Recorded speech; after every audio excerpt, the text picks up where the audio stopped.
Morning, Steve Free in Chicago with the morning grain comments. Well, if 2020 couldn't get any crazier, it did get overnight crazier. The President of the United States and the First Lady tested positive for the virus.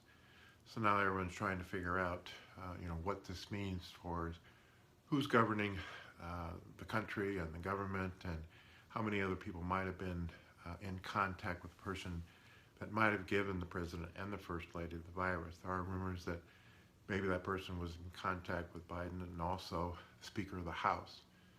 Some people hope that this could allow the administration and Congress to come to a deal for a U.S. stimulus package. That might be a positive thing from this. But we'll be watching every day the condition of the president.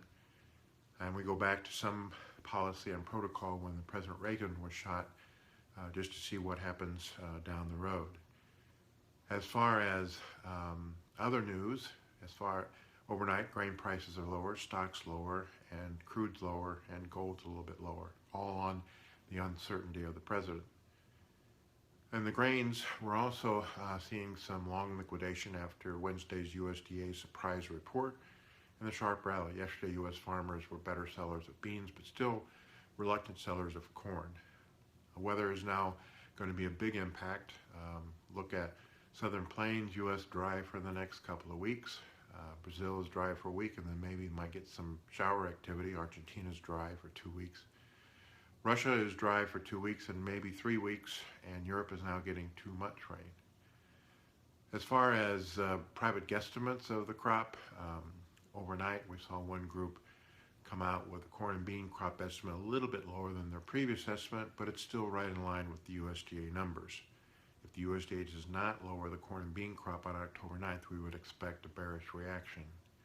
We also will get another private estimate today at 10:30, and another group will be out next Monday. And the average trade guesses by all who want to throw in a number might be out next week. So October 9th is going to be a pretty important report to see if the USDA does anything to change the potential tightness of the U.S. corn and bean carryouts because of the September 1 stocks, and want to maybe plug in some data for world crop numbers. And we'll be watching China. They're still on holiday. Some people think they will slow down their buying of U.S. beans.